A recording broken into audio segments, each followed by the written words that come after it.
Yeah, Hi, Jeremy. Thank you so much for joining me this podcast episode. Really appreciate it. How are you today? I am doing amazing, same as always. How are you doing, sir? Yeah, doing great. Yeah, super excited for our episode. And yeah, I'm gonna learn something new from you as well today. Super excited. I'm a new dad, and I know you are great coach on a parenting, and you have like an interesting theory you use. So yeah, super excited for last time we talked. You mentioned we're gonna discuss today. It's like games and stories are like all BS, and you have like a different formula, which is like a belief system. So yeah, before we get into that, I'd love to know more about yourself, how you get into like a coaching business, and how long you've been doing that for. Yeah, absolutely. So, first, thank you for the opportunity to come on and share. And being a dad is pretty much one of the coolest things ever because you get this little tiny human being who's going to kind of follow you around, and you can just introduce them to stuff. And if you tell them it's the coolest thing ever, they're like, it's the coolest thing ever for like a really long time. So, Hmm. like, my daughter is turning 8 in a couple of weeks. My stepson's turning 13 in a couple of weeks, or a month and a half, I guess. And like introducing them to music from the 1960s, the 50s, the 70s, the 80s, like introducing them to just cool stuff that like you Yeah, can you can repeat it with them, right? At bedtime, you can play certain music and it becomes a memory for them and a core thing they're going to carry forward in their life. So my daughter likes Crosby, Stills, Nash and Young. hmm, She all these really cool eclectic songs because there's something that means something to her dad, and she's like, that becomes a connection as she ages, and then she'll share that with her grandkids or her yeah, kids, my grandkids. It's like fun to play with. So what got me here is actually I went through some really bad stuff when I was 5 and 6 years old. I had some abuse outside the home, and that kind of pushed me into an existential crisis. Like, why are we here? What's our fate? What's our purpose? Why do people say one thing, they mean something different, and they do hmm, something different? And how those operate and how those mingle. And I didn't know who I could trust. So I kind of had to figure it out on my own. right. And that was just a horrible place to be as a kid because I wasn't even fully aware of what I was doing, and that's not normal. Like by the time I was 12, I was doing cross-cultural religious studies. Like I was looking into the Upanishad, the Rig Veda. I was reading Buddhist and Taoist tracts. I was looking at Zoroastrianism and Wicca and just all these different faith systems going, Yeah, what is happening and why? And so I've kind of always been that way as a kid. Small talk was always hard for me. I was always that serious, weird kid that's always interested in like everything. But because I couldn't really trust people, I had also a standoffish attitude. And what really changed for me was I started martial arts when I was 20, right. and it got me a vehicle to really get my mind, my body, my emotions, my social skills. Because you can be as intellectually dominant as you want. You got a Hmm. room full of people that can just throw you around like a rag doll and they don't care. It was beautiful because it forced me to get out of my head and get into my body and get into, what is power and what is strength and what is impact and Yeah, taking impact and receiving impact and how to force your will into something, no words. There was so many just wonderful lessons. It really helped to integrate me, and that's what allowed that. As I gained strength, it allowed the memories of the abuse to come back, and then I went and I got tools and certifications to really work through all of that stuff. So I've been on this personal journey of growth, like on purpose, over 41 years now. wow. And professionally, I've been helping people almost 30. So 27 years, I've been helping others in various ways, physically, mentally, emotionally, socially. Worked with kids, adults, college students, sexual violence prevention, relationship mastery, communication mastery, falling safely. Um, I Yeah, have I have military experience. I've done corporate work. I've done factory work. I've done temp work. I worked at Renaissance festivals and traveled around talking in silly accents and just a lot of slice of life. I've run my own business for almost 2 decades, my martial arts school. So it's just a lot of stuff. And it's really about the more I learn, the more I see suffering is yeah. something we create for ourselves. And there's ways to unpack that. And that's what led me into this whole idea of games and stories. So that's kind of the high level how I Yeah, got here and what I've been doing and stuff. yeah. That's a great a great achievement, and congratulations with you. Like it's been 4 decades of experience you have in Mhm. terms of the topic we're going to discuss on it. And obviously you have like a martial art background for 20 years. You had your martial art event. So let's talk about like how did you actually come up with like a games and stories, all BS? When did you actually figure out like this is not something is working? Like what traditional method we've been using for raising Mhm. our children and kids? When did you actually clicked on your head and you come up with the idea like you need to coach someone on the subject, right? Yeah, well, my dad read a book when I was a kid. He read a book. It's called Games People Play, and Okay. that comes out of a branch of psychology called transactional analysis, or TA. Hmm. And the idea of transactional analysis is in every human interaction, there are three possible types of relationship happening. There Right. is a child, there is a parent, and there is an adult. And they want to get to how do we have adult to adult conversations? But sometimes people will have, what today I would call them wounds, and they're unresolved. And Yeah. so, you have a parent who's acting like a child, or a child who's acting like a parent, and you end up with these different conversations that are happening on different levels.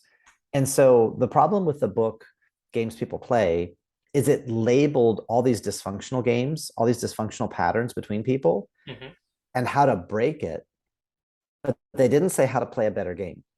Right. And so that's always been kind of my frame in the background. And really, as I studied in our kung fu system, Chinese martial arts, we use a bao that's a fist in one hand and a palm in the other. And we would say in Cantonese, Zhao Qing Lung Yao Ba Fu. Zhao Qing Lung, left green dragon, Yao Ba Fu, right white tiger. And the idea of the dragon and the dragon represents what you don't see. It's the invisible world, it's wisdom, right? You don't Yeah. see a dragon moving through the trees or moving through the water, but you see the movement, Yeah. right? So it's like the mind. You don't see a person's mind, but you see the mind in motion. Mm. And so that is the stories. That's the justification, the rationalization. And then the tiger, that's the visible world. That's the body, that's action, that's impact. That's our games. That's our behavior. Yeah. Because the story we tell drives the behavior, the game we play, and whatever game we're playing drives our impact. And so as you start to see that, I would see that in martial arts all the time. And then the way we frame it in our system, we talk about time and space and energy. Time is now, Hmm. space is here, and the energy is the reality of the moment. Is this life and death? Is this conversation? Is this dating? Is this driving? Is this business? So the energy is us as human beings, and then we're here and we're now taking action. Right. And so that's really what the game is about: is how do you master that? How do you get really clear? Games only have four variables. Once you see those four variables, you start to realize where there's friction, where there's conflict, why you're not getting your result is because you're playing a game and somebody else is playing a game, right? Hmm. Look at a little kid, 2, 3 years old, and you go shopping with mom and dad. If I stand next to mom and dad, I get zero energy from mom and dad to stay there. But if I run away, mommy and daddy will play the chase me game. Yeah. There's more energy when I have mom and dad chasing me. So what am I going to do? Stand there or run away? But if mom and dad know that, and then when I'm standing next to them every 10, 15 seconds, oh my gosh, you're standing right next to me. You're doing such a good job listening. High five, kid. And they keep reinforcing me being a good listener. They keep reinforcing I'm standing next to them. They keep feeding me positive energy for doing the things that they want me to do. Mm. I know where to go get energy. I don't want to run away because I don't get as much energy as I do if I stay close. Because I'm getting so much energy staying close, I'm just going to stay close. Yeah. And so it's just playing a game, because either you're going to play your kid's game, or your kid is going to play your game. So whose game are we playing here? And I saw that in the martial arts school, right? Because I'm teaching Yeah. my house, my responsibility. I got to keep you safe. We're punching each other, we're kicking each other, we're choking each other, we're attacking each other with weapons. I mean, we're fighting, but it's got to be safe. And we all got to be able to trust each other. So it has to be my game at the end of the day, because success or failure, like, success or learn, that's on me. And if somebody Yeah. gets injured, that's on me. So I got, but I can make it domineering and I can make it limiting. And then they're not going to stay there because I treat them mean. Or I can make it open, but I got to have Hmm. some guidelines. And so that's really, as I was working in the martial arts school with these problem kids, I would have quote unquote problem kids. The parents are Yeah. struggling. And for me, it was easy. And it's like, oh, because there's a path. Here's what I'm doing. And I would like tell them the logic. Here's the script. Here's the language. Here's the dominoes that I'm lining up before I knock them over. This is a reproducible skill, because I was a train wreck of a kid. I mean, I ran into traffic when I was 4. I was raised on a leash. I stopped smoking when I was 9. I got kicked out of the gifted reading, gifted math programs in middle school. My senior year, I barely graduated. I only needed English, one Hmm. credit. I had to go to my newspaper teacher, the easiest class in school, and I had to beg for a special project just so I could get a D, because I don't like writing about what I don't like writing about, and I don't like writing the deadline.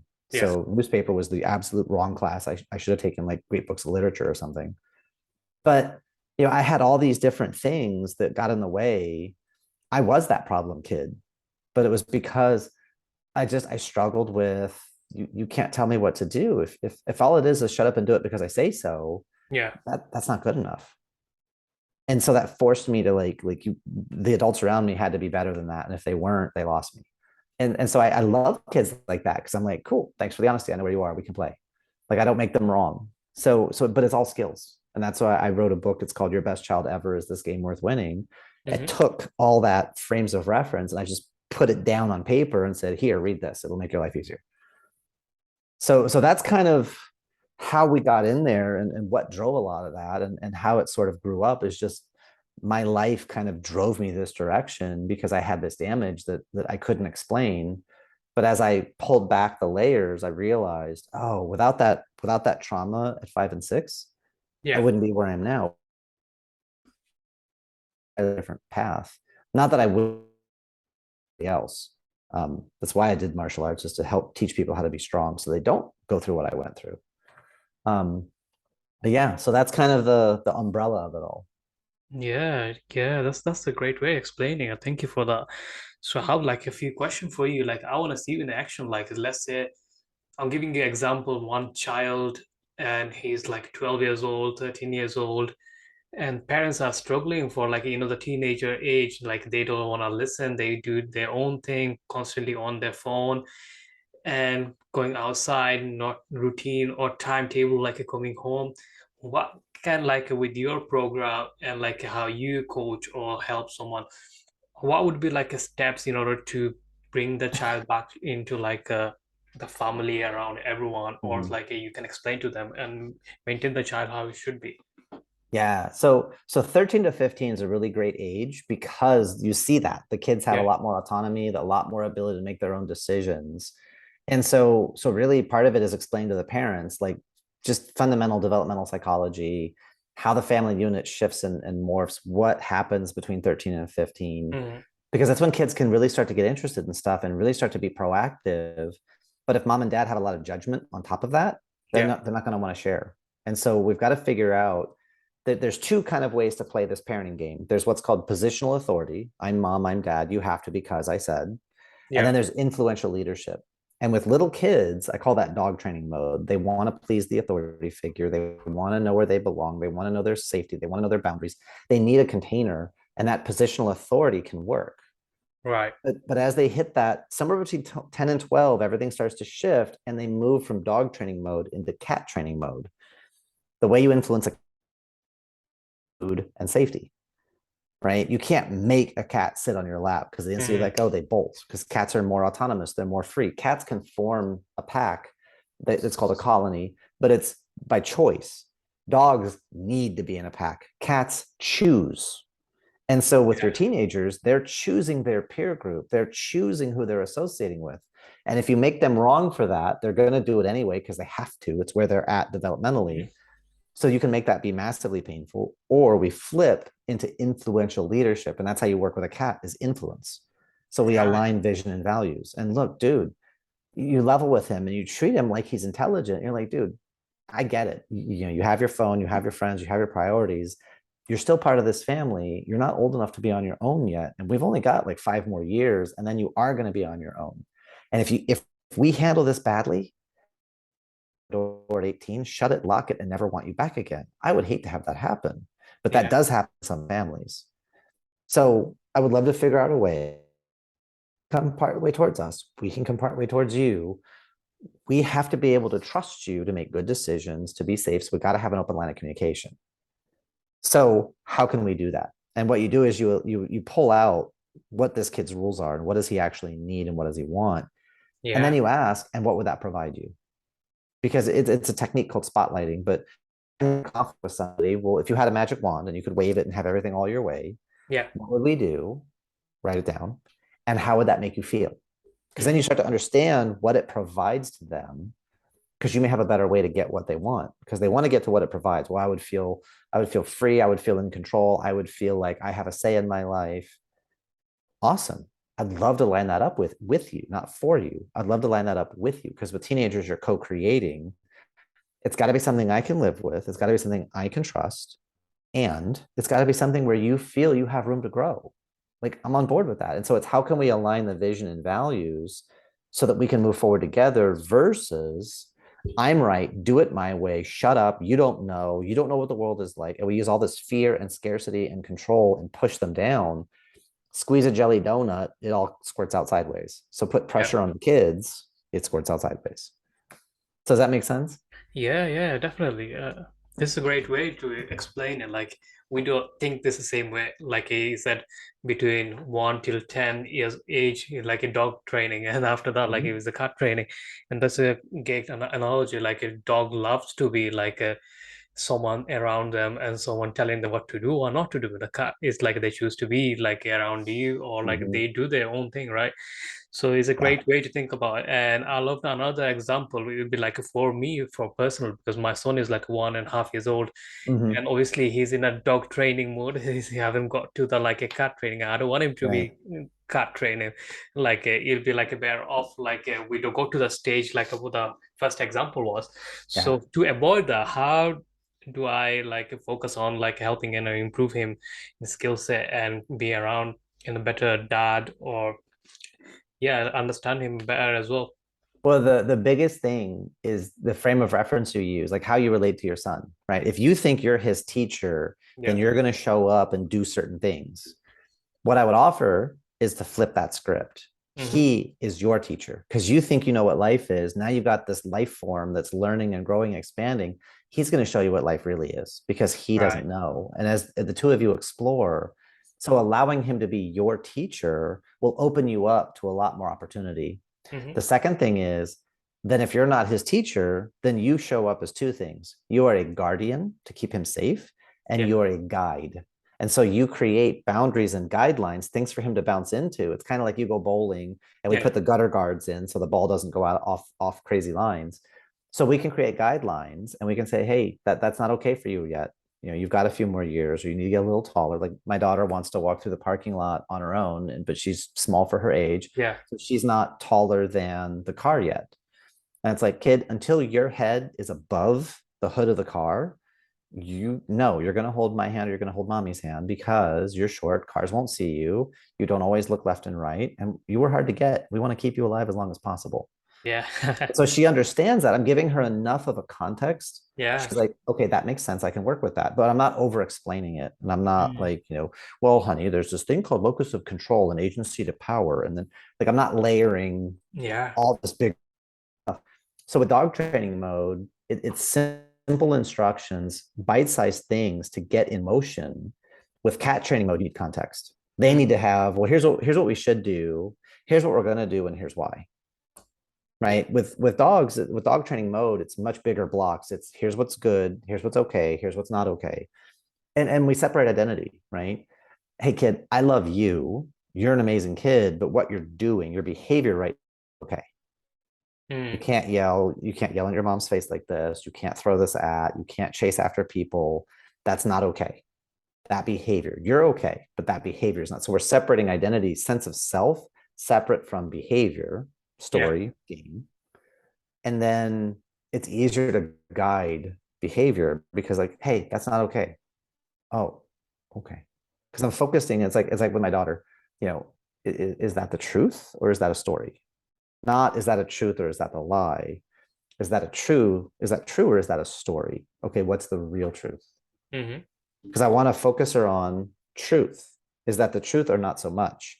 Her mind is still focused on truth and that bigger goal, not truth or lie. I create two equal constructs in her mind, truth or not so much, because then there's only truth for her. Yeah.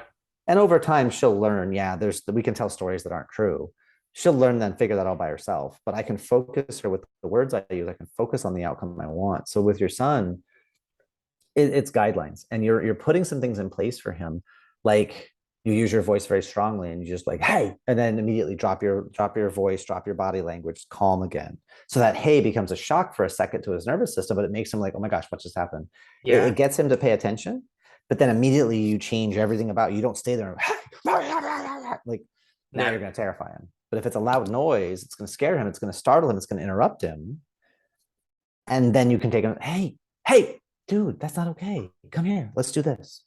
And you Mm. can catch the attention of reader. It's like with my cats, right? Every cat I've ever had, first 3 days I have them, I have a squirt bottle full of water set on stream, and then I have it with me all the time. And they do anything that's not okay. We don't want them on the counter. We don't want them scratching on the furniture, whatever.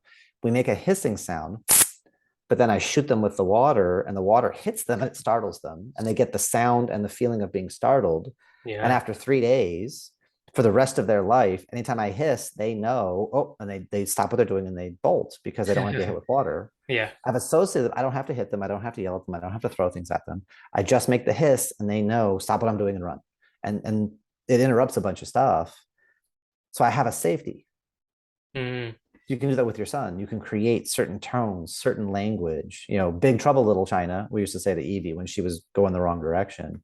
And she was like, hey, if this keeps going, you're going to get in bigger. Evie, this is not Yeah. okay. Big trouble, little China. Do you want to go all the way? You want to go to timeout? Or do you want to make a pivot and put it somewhere new? And then she's like, oh, that was a warning to like get control of her behavior because she could choose where she goes next by what she does or what she doesn't do. Yeah.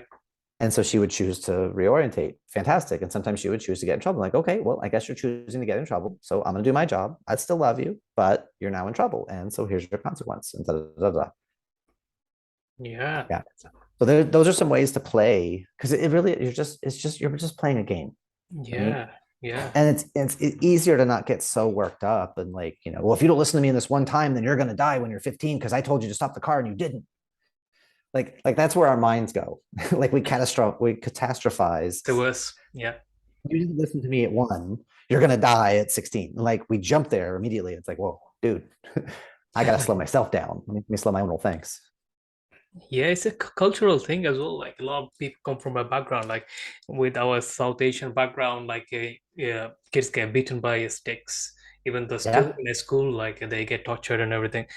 And I've been a victim of myself. Like obviously my parents never hit me, and but in a school, like my teachers, even though like you looked at this way, then you get beaten. If you're not getting the good result grades, then you get Hmm. beaten up by things.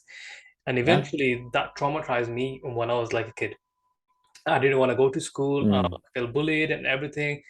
Children already bullying me, like my classmates and everyone. Top of that, my teachers bullying me. Oh How yeah. bad is that? Like where else you can go? And you can Right. be like in the place. And coming from that situation, you want to do like opposite what they want you to do. So if they wanted to be Yeah. disciplined, you wanted to be opposite that because like Yeah.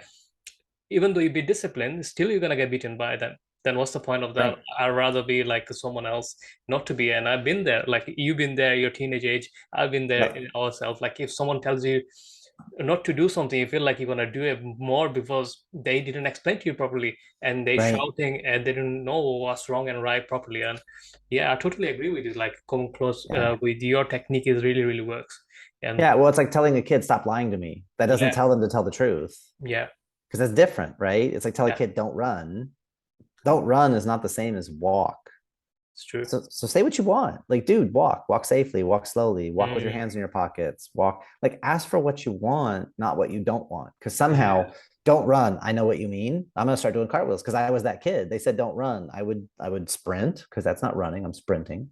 yeah, Right. Oh, you're oppositional defiant. No, you language that sloppy and gave me lots of room because there's lots of behavioral patterns that are not running. I yeah. can do cartwheels, I can skip, I can drop on the ground and do the centipede. I can simply stop moving. I can turn sideways and skip my feet. Like there's all Yeah, these things I can do that are not, well, but I'm not running. And definitely. then they're like, oh, you're being all this. And I'm like, no, I'm just being creative because you gave me so much room. You didn't say walk, please. Because I Mm, could do that too, but you didn't ask for that.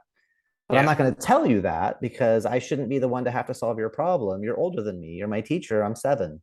I mean, this was my mindset at 7. I was a pain in the ass. I mean, there's Yeah, the only way to put it. I was a pain in the airbag because I just I squirmed. You can't, one of my fundamental games, you can't make me. Mm, Right. And the minute I see a kid that has that, you can't make me, it's like, cool. I'm not going to try. I'm just going to ask, yeah.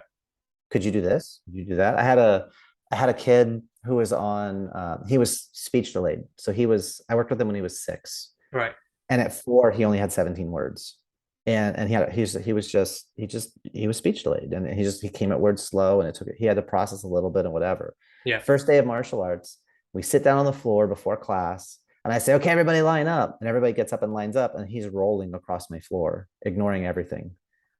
And it's like, I got to get class started. So I had one of my junior assistants, one of the kids, like start to lead the warm up. Yeah. And I was like, I saw him rolling. I'm like, cool, dude, can you roll to something yellow? And he looked around the room, and I had a painting on the wall, and he started rolling towards the painting. And I was like, that's awesome. Can you stand up and run backwards to something green? And he got up and he ran to something green. And I said, can you stand still for 10 seconds? And then he stood still for 10 seconds. And then I said, can you line up with everyone else? And then he lined up with everyone else. And it took me 30, 40 seconds to bring him in line with the rest of the class. Yeah. I didn't take it personal. I didn't think he was being disrespectful. I thought he was being focused on something other than what I wanted him focused on. Mm, Right. So self-control, focus, respect, self-discipline, self-confidence. That's how we build people. He's not focused. So I can fight him on his focus, or I can test him on his self-control. Does he even have self-control? right. So I went back a step, and can you? He could. Cool. This is a kid who knows how to focus. I just was boring in the way that I approached the initial frame for class. Cool. I can handle this. 2 months later, he was there for a Saturday class, and he was the first one there. And I had to go talk to somebody in the office. So I asked his dad to tell him to get started on his warm up because he was the only one there. And he said, no, sir, I'll wait for Sifu, which is my title in martial arts. Right. So 2 months after he started rolling on the floor, now he's sitting and waiting for class to officially start. He had enough self-control. He could wait, and he could just self-regulate. And so there was a military family, so I only got to work with him for 6 months, but he started with me in January. And by May, he got up in front of his class at school and he read a paper he had written. And I got a note from his mom. And when she told me it, she was in tears because she never thought her son would ever do something like that. Right. Yeah. And I was like, well, of course, he can read, he can talk. Yeah. We just got to link it together. That's all. Yeah. Yeah. So it's just playing self-control. Does he have that? No. Okay, let's build Mm, that. He has self-control. Cool. Let's work on his focus. Where do I put my attention? Focus my eyes, my ears, my mind, my body. yeah. Cool. Hey, eyes on me, please. Can you listen to me with your nose? Because when you listen with your nose, you get both ears, Mm. right? If you listen with not your nose, I only get one eyeball and one ear. It's like, no, listen with your nose, because then I get both eyes and both ears. Thank you. That's focus. That's attention, Yeah. right? And so it's like, how do you model this up? These are all games. Like the behavior is the game. I make sure when the kids are talking to me, I stop what I'm doing and I aim my nose at them because I want to hear and I want to see everything. So I'm going to focus on you. And that way we do the same for them. Like, hey, excuse me. Listen with your nose. Eyes on me, please. Thank you. There's your face. You look fantastic. I'm creating a story for that behavior. Then it's easier to get that from them. Mm. Right. And then for us as adults, we mess up. We're so hard on ourselves versus have some compassion, have some Yeah. room to breathe. Right. Like take that negative voice inside and just reprogram it, make it positive, make it encouraging, make it hopeful, make it certain. It's a totally different energy, a totally different way of living. And for people who grew up in trauma, that's difficult Yeah. because, Yeah. well, I need to be punished. No, you don't. No, you Yeah. I don't. You totally had agree with enough you, Jeremy. punishment already. Let's start. Yeah. Yeah. Let's start rewarding. Hey, you did a good job today. Yeah. Yeah, but I only got out of bed. Well, you know what? You got out of bed. That's a win. Mm. Because if you stayed in bed, you wouldn't have accomplished anything. You got out of Yeah. bed. Yeah, but it hurt. Well, okay. It hurt, but you didn't go back in and give up and put the blanket over your head and go back. You kept moving forward. That needs to be celebrated, rewarded, recognized. That's not where we're going to stop. But dude, you're in motion. Now you can make stuff happen. Yeah. Cool. Congratulations. Like that's we need more of that in life. Yeah. Being mean is easy. Definitely. Definitely. Totally agree with you on that. Mhm. You need some kind of reward circle for your personal life. So same with the children and yourself as well. Because when you get older, like our age, no one's going to give our reward. Like we have to buy it ourselves, or like have Yeah. some kind of like a to-do list or like a journal. So we know like wow, progressing well. So yeah, Jeremy, it's a Yeah. pleasure like talking to you, and I learned so many things from you as well. And it's been a great episode. So those who's listening, we're coming to the end of this podcast. Those who's listening, if anyone wants to work with you, reach out to you and learn more about your work. Where's the best place to find you? Easiest way to get a hold of me is go to bit.ly/ all one word, talk to Jeremy. And that'll get you 15 minutes. We'll do a one-on-one conversation. I call it a roadmap call. And it's just, Mhm. where are you at? Where are you at? What's going on? Where do you want to be? And Yeah, do I think I can help you? Because I want to just suss that out as fast as possible. And if you're new to this journey of growing yourself, cool. Here's a bunch of books. Here's a bunch of podcasts. Like I have references yeah, because I like to work with people who've already been through some things versus starting from ground zero. And so I've got all kinds of references and resources to share because I really want to work with people that they've done some stuff and it hasn't worked and they're still struggling and say, all right, cool, let's dialogue on that. The yeah. other thing is I'm the only Jeremy Roadruck on the internet.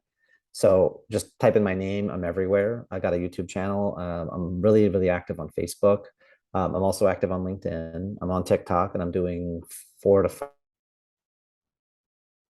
videos a day right now on TikTok. So I'm like short, about a minute usually. Yeah. Just little ideas, little things to put in your toolkit. On Facebook, it's facebook.com/Jeremy R. The Kung Fu Guy. But you'll find me. I'm the only me. So it's really simple. Yeah, that's great. Thank you so much for your time. Really appreciate it. I wish you best of luck with your career and business as well. So I hope Thank you you. have a wonderful day ahead. All right. You too. Thank you for the opportunity again. And just for everyone listening, keep smiling, keep moving forward because there's really cool stuff available when you just show up. Yeah, thank you, Jeremy. So yeah, Mhm. that's a wrap, guys. Thank you so much for listening to this podcast episode. I hope you enjoyed it and hope some value from it. So those who interested wants to learn more about Jeremy, or if you have like a kind of question or want to work with him, just reach out to him, go to visit his site and find him on a social media platform as well. So until then, I'll talk to you in the next episode. Thank you.